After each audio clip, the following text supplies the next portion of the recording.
Every time we hear news of war breaking out in any part of the world, we're subjected to an emotional roller coaster ride. On one side, we see the compelling arguments put forward that lead the country into this war and this situation. See, take the recent case of Israel and Hamas conflict. We have seen even Netanyahu himself putting forward a video where he explains the historical causes of historical injustice done towards the Jewish people, the construct of the situation that led to this war. When we has agreed to the rationality or agrees to the rationale put forward in this, we see on the other side the ground realities. The ground realities of babies being killed, schools being bombed, hospitals being bombed.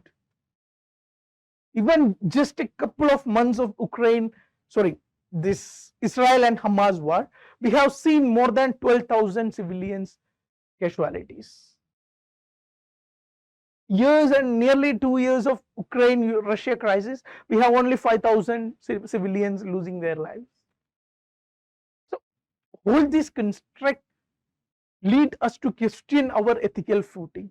Where as a society, where as a civilization are we leading to? It is in this construct, this NewsKase will explore different arguments, different theories, different postulates associated with war, especially from ethics point of view.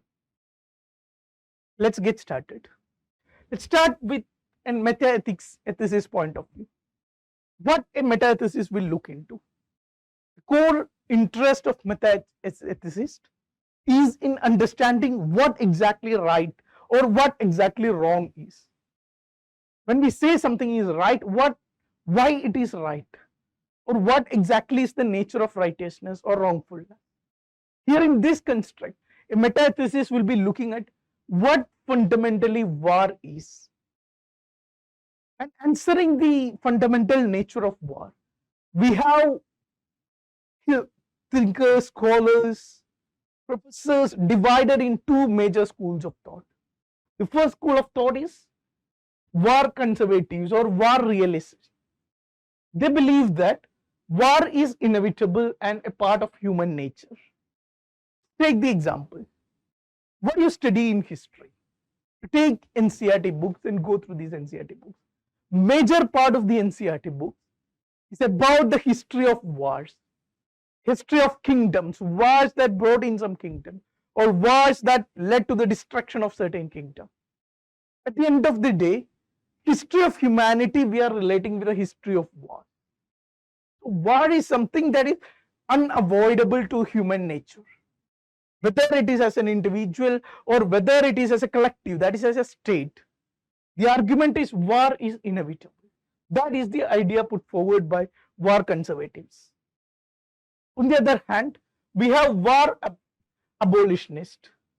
They argue that war can be eliminated and a society without war is possible. And they are also called war pacifism. So what these abolitionists are arguing at? One of the greatest abolitionists in context of war is none other than Mahatma Gandhi. What was Gandhi's ideologies towards war and conflict?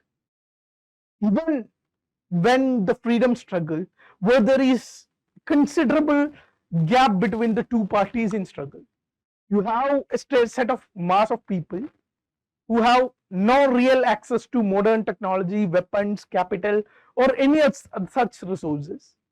And on the other side, you have a mighty empire where sun never sets, who is not reluctant to go unethical ways to wage the war.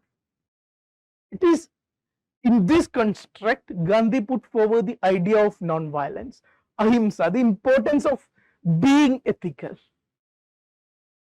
So, from that perspective, war is not something fundamental to human beings. War shall be eliminated. And how it shall be eliminated through, and a society without war is quite possible. That was the argument of absolutionist. I hope you got a stark difference between conservatives and abolitionists. Let's go ahead. Let's see some of the arguments and thinkers associated with both of these theories.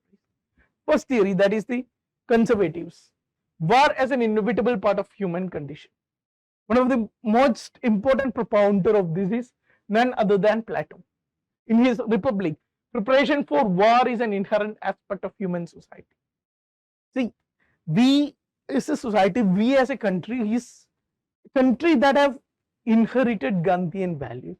A country which has given the solution in ahimsa, non-violence to the world, to most of the critical problems world is facing.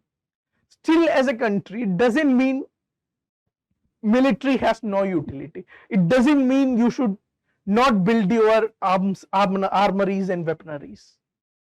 Take the case of Tibet.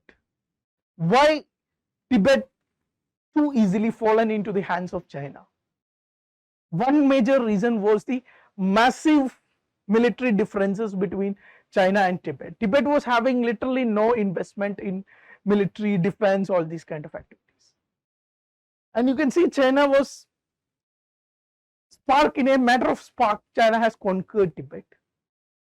Same is the case of India. We have seen military conflict after the 1972 war, 1962 war, and after that some conflicts in late 1967 and all. We have seen a long period of peace or long period of calmness between India and China. Why there was a piece of calmness between India and China? Because there was a sense of equality in powers between India and China. Now from 1990s, we have seen China's growth accelerated. China's today's investment in military is 3 times that of India. Its economy is already 5 times that of India.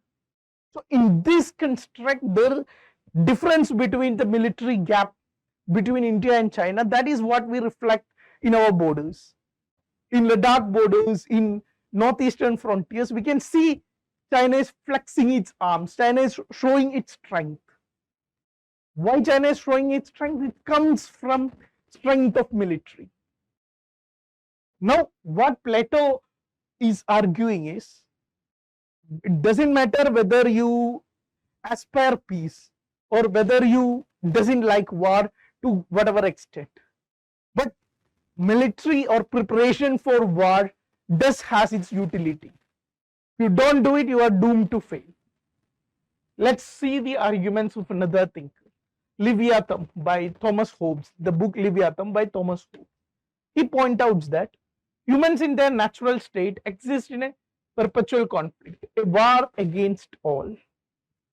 We can relate this with, we speak, especially when speak in terms of ethics, morality, we speak so much of idealism. We speak importance of utility, importance of morality, importance of sticking on to values, virtues and all of this. But at the end of the day, human nature is driven by natural instincts, or you can say survival instincts. And these survival instincts might include greed, jealousy, aspiration for power, aspiration for wealth, and a number of other things. Until you can avoid these things from human being as an individual, you cannot aspire a world without war. So that was the point put forward by Thomas Hobbes. We have certain inherent conflicts within us or inherent negative value system within us. It also has its purpose in our evolutionary point of view. This construct an ideal society without war is impossible. Say, take the case of different class conflicts that is happening. The Naxalism, take the case of Naxalism in India. There is some kind of a war against state. What caused Naxalism? That is a socio-economic differences between the tribal or the affected communities and the other society. This stark differentiation can lead to a war. And how much you can avoid, how much you can stop this socio-economic differentiation. Even you might have studied in economy, the Gini coefficient is still increasing. Or you can say the inequality with digital technologies, with artificial intelligence, with Industrial Revolution 4.0. We have seen the digital inequality between haves and have-nots further increasing. Can this also tomorrow lead to another war?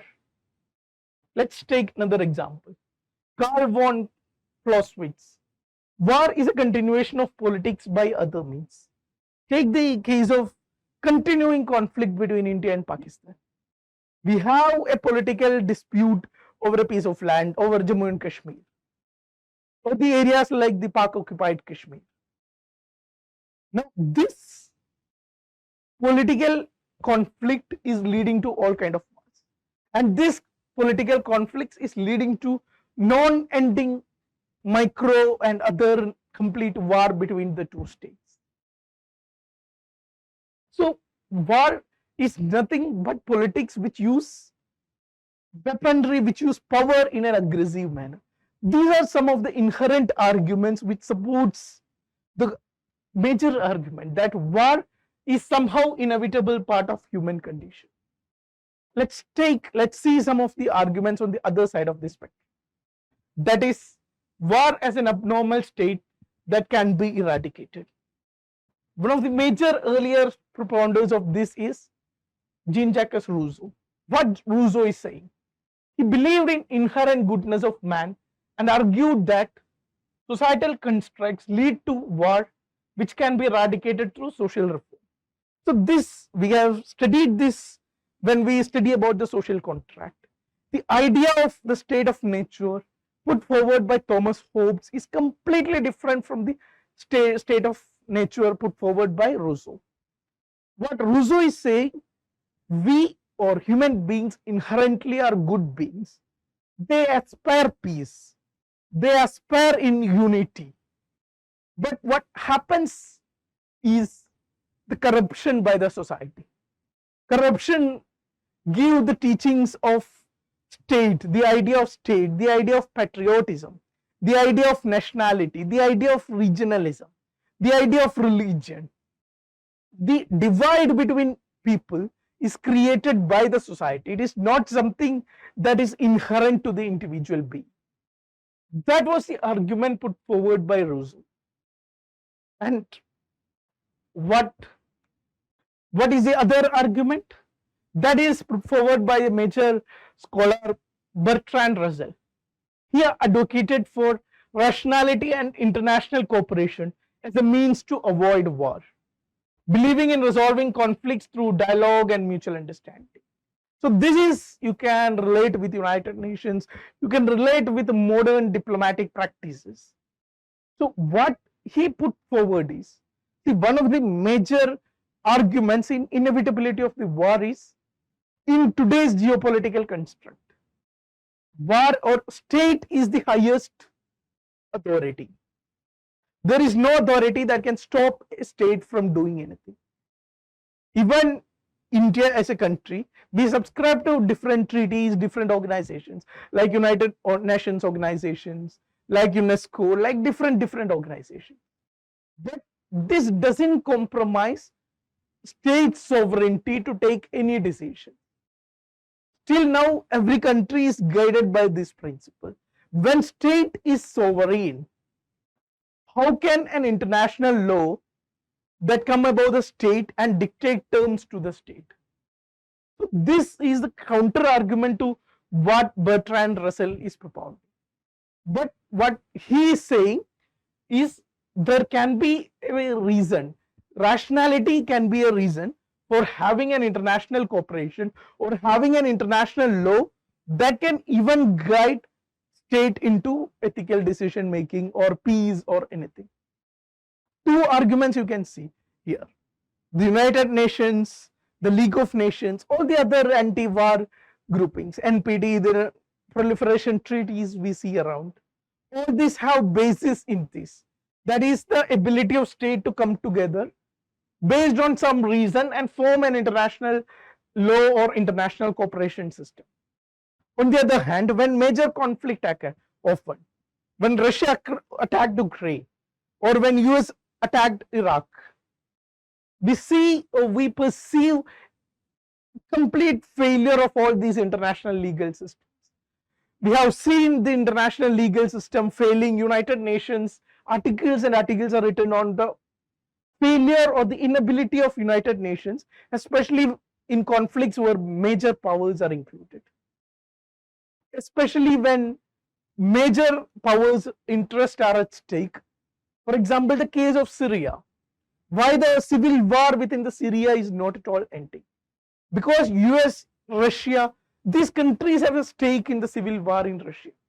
And somehow the other, both of these keep on fueling it, and it reaches a state where you cannot reach a solution.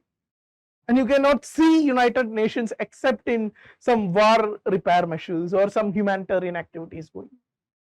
A lasting peace cannot come from United Nations and all of international systems. Why it is happening? Because we are based on a system where sovereignty of state cannot be compromised. I hope you got the picture. Let's move to the next major part of the argument. That is, we have seen two arguments, two sides of the spectrum. On one side, we have the militaries, that is inevitability of military action. On the second side, we have pacifists who believe a peaceful solution is possible. Now, what balances these two? What balances these two arguments is the just war theory. It's not a straightforward balancing, it's very, very tough balancing. How it is tough? Because the arguments put forward by militarists, or you can see the conservatives, they are inherent nature of human beings. And you have a question on inherent nature of human beings. Here the subjectivity, here the perspective, the opinions, the culture, the societies, everything plays a role. At least in this construct, we have a balancing through the just war theory. Let's understand what exactly are the just war theory. Basically, it put forward certain criteria. It accepts the postulates that under certain circumstances, war is inevitable, or war is ethical, or war is the path to go. But it tried to objectively define the criteria where war is ethical, or it create a limits or a bounds, ethical bounds to whatever the decision making that should happen before, during, and after war. You can see the cartoon here. He is asking what's the difference between a just war and just a war. The response is a just war is one which is being planned, and just a war is one which has already happened. So this planning, these parameters of this planning, that criteria has been put forward by just war theory. We have divided it into three sections. Jus ad bellum, which is justice in the course of war. Jus in bello, justice in the conduct of war. And jus post bellum, that is justice after the war. All these are different Latin terms. You can conclude with this thing. That is, there should be justice in course, in conduct, as well as post-war. Let's try to understand, explore dynamics within each of these criteria. See the first criteria, just ad bellum criteria, or justice in the course of the war. When you can say, or when you can consider a war as justice, war as ethically a right thing to do. If it meets all of these criteria, what are these criteria? First criteria, there should be a just cause. Now, what is a just cause and unjust cause? Self-defense, defense of others, protection of the innocent, or punishment for serious wrongdoings. This constitutes what is just. For example, Kargil war. Kargil war is more or less related as India's self-defense. Defense of others, India's involvement in the 1971 Bangladesh Liberation War. India was not interested to go and war with Pakistan during the time. But we were forced into a socio-economic situation or geopolitical situation where we were facing immense flow of immigrants from Bangladesh on one side. Then we have seen the huge amount of cruelties, tortures done by this Western Pakistan in Bangladesh. All these situations have forced us into this war. Protection of the others. We had a just cause while India go into the 1971 Bangladesh Liberation War. Protection of the innocent, publishing punishment of serious wrongdoing. Is to some extent you can put Israel's decision to go into war against Hamas as punishment for his serious wrongdoings, which was committed on 7th of October. 1,200, 1,400 Israeli civilians were taken and killed during a couple of hours. 5,000 rockets has been fired into Israel within a span of 20 minutes, which lead to the breakdown of Iron Dome. A serious wrongdoing, injustice was committed on Israel. I'm not saying whatever Israel committed is ethically right. But the reason why Israel gone for this war has some ethical standing. Right intention. War must be fought only for the sake of just cause. Similarly, proper authority and public declaration. War must be declared by an appropriate government body and not done in secret. You can relate with this Pakistan policy of cutting India, bleeding India with 1,000 cuts.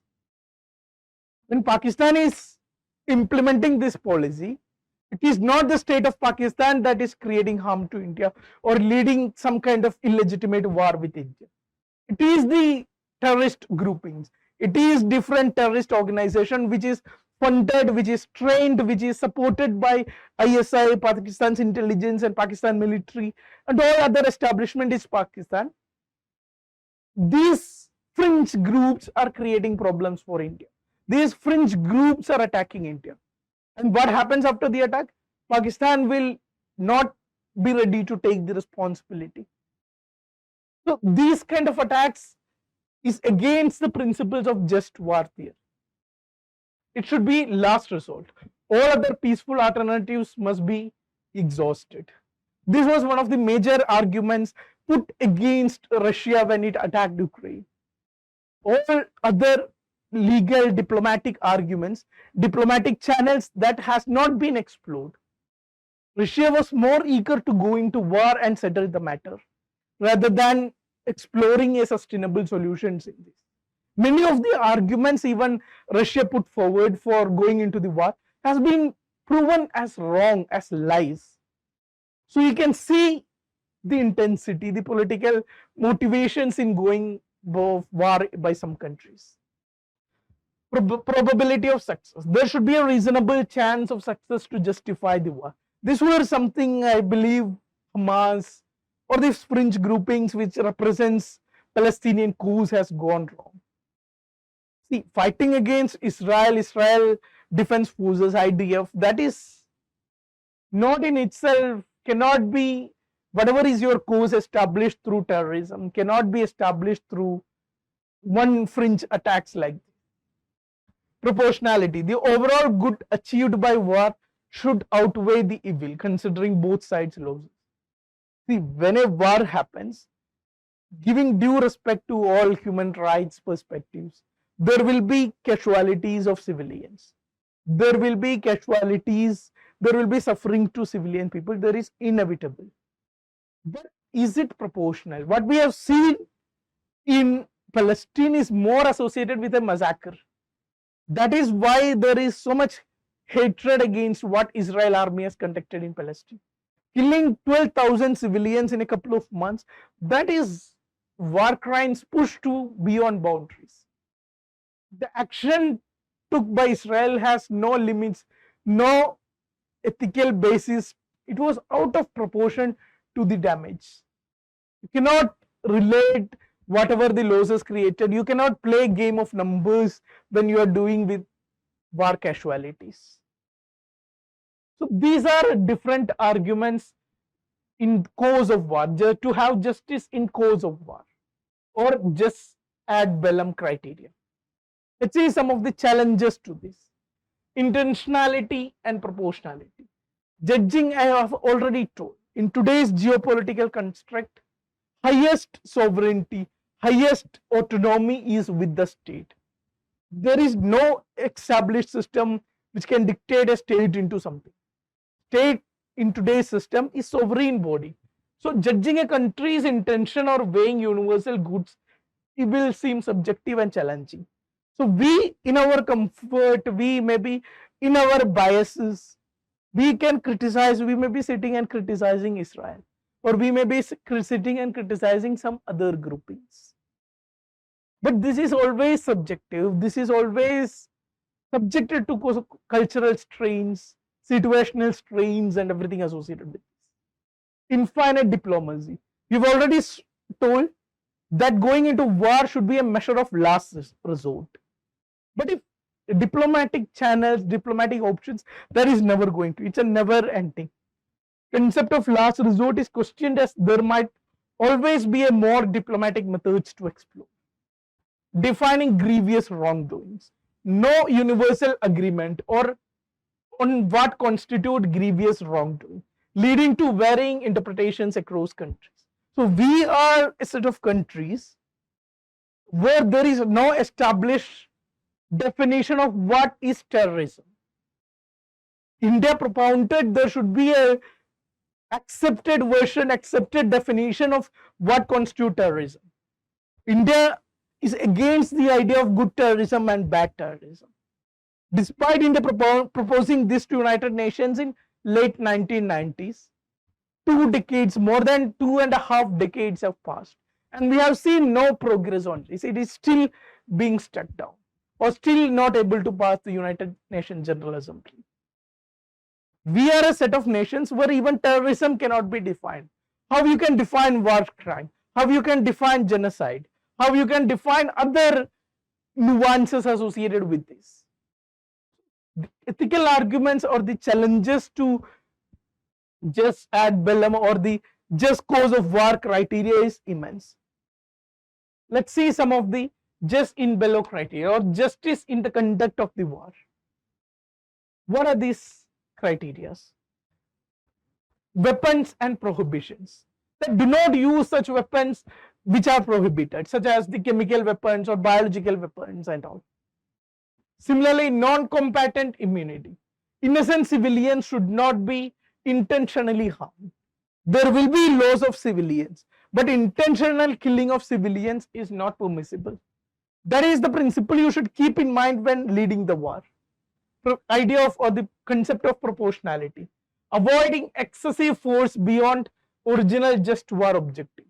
Once you reach your objectives, end the war there. Don't extend it to show the power. Treatment of prisoners of war. Prisoners of war should not be subjected to cruel punishment or torture. They should be considered as normal prisoners. We have seen the case of Abhinandan being returned to India. So similarly, we should have respect, dignity. Prisoners of war should be treated with dignity. No means that are evil in themselves. Actions like genocide or disguising soldiers and non-combatants, these kind of acts should not be done in any situations. No reprisal. Even if any of these criteria are being violated by one nation, doesn't give you right to violate all other criteria. Doesn't give you permission to write yourself also conduct subject to similar conduct. That will lead us to a situation where an eye for an eye lead to a world of blind people, relating to quote by Mahatma Gandhi. Let's see some of the challenges in just in bello criteria. Hierarchy of killing methods. So just war crimes. What exactly are these? At the end of the day, we are killing people. In the name of the war, one set of people are killing another set of people. And what this theory of justice criteria are putting into picture is, killing like this is okay, but killing like this is not okay. Killing by shooting is okay, killing through biological weapon is not okay. In which standards, in which sense of morality this is right thing to do?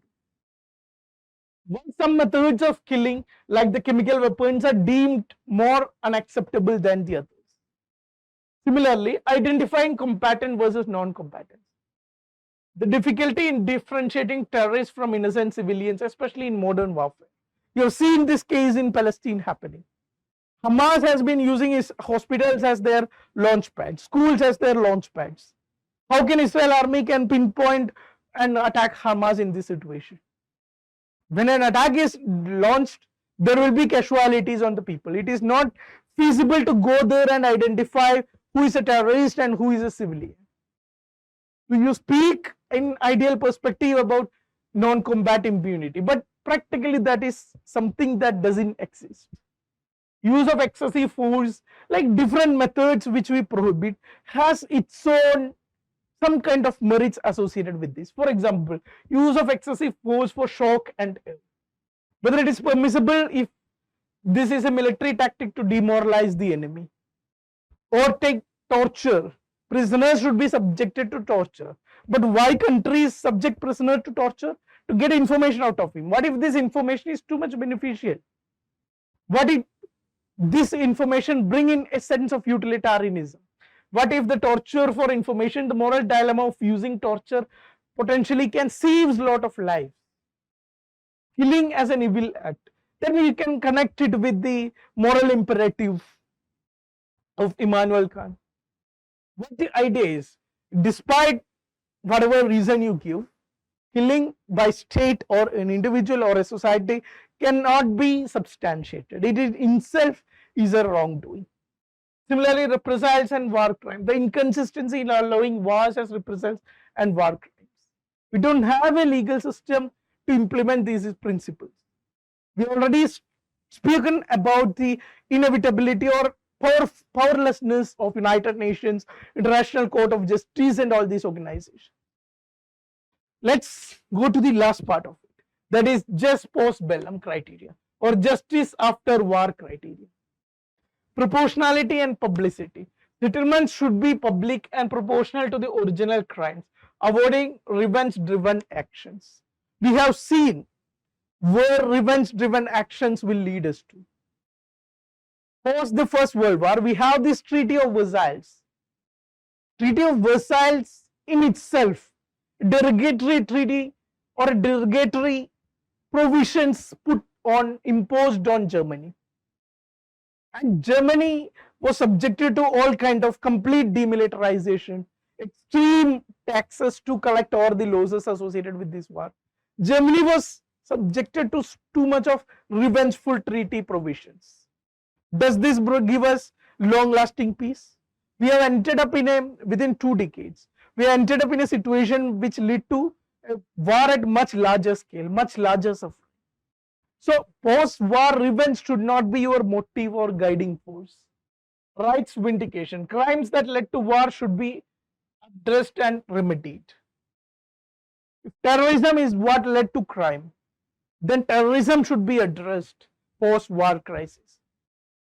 Discrimination, civilians should not be punished for the actions of their government. Socioeconomic sanctions that directly impact civilians are discouraged. That means post-war you can put certain penalties on the government and take money from the government. But you cannot go and put taxes on the people for the war. For the actions of the government in power that have taken, you cannot go and punish the civilian society. Compensation, financial restitution from the government is acceptable, but taxing civilians is not. Rehabilitation, transformation of aggressors regime, including demilitarization and human rights education, is essential but controversial. So what we are seeing is we need to take some initiatives so that long-lasting peace can be established post-war. And we should not go into methods of revenge post the war. That was all about just post-bellum criteria or justice after the war criteria. What are the key challenges to this? The beautiful challenge is the question of historical biases. The victors of the war write history and can influence what is considered as a war crime and nature of punishment. Whether it is a war in India, whether it is a war in any part of Europe or in any part of the world. Victors of the war got chance to write history. They decide what led to war, what kind of crimes has been committed, what can be considered as legitimate, what can be considered as illegitimate. So there will always be the perceptions, the opinions we hear about any of the war, whether it is World War I or World War II or even India-Pakistan wars we hear today. Rehabilitation and resistance.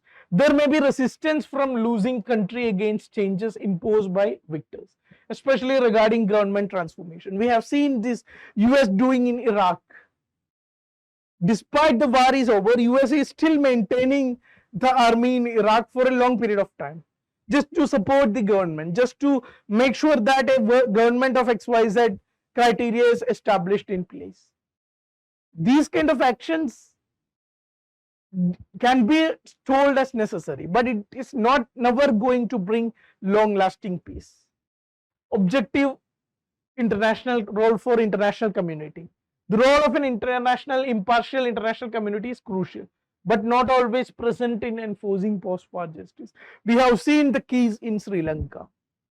There has been a number of war crimes done against this Tamilian society in Sri Lanka during this LTTE war that was going on for decades. We hear so much of cruelties that is done on this Tamilian society. Despite the news of this Tamilian society, despite global awareness on these cruelties done to this community, we hardly seen a credible action that can be taken towards establishing justice to this community. So, again, as a principle, these all stands. It only is impactful when state is ready to accept this principle. Where state is not ready to accept this principle, then the implementation of this principle is completely vague concept. So in this construct, what we have seen is just war theory is doing a balancing between two extreme postulates, two extreme arguments regarding war. It brings together these two arguments. But where it misses out is, you cannot substantiate a crime. You cannot substantiate being given ethical color to the crimes that is done on humanity.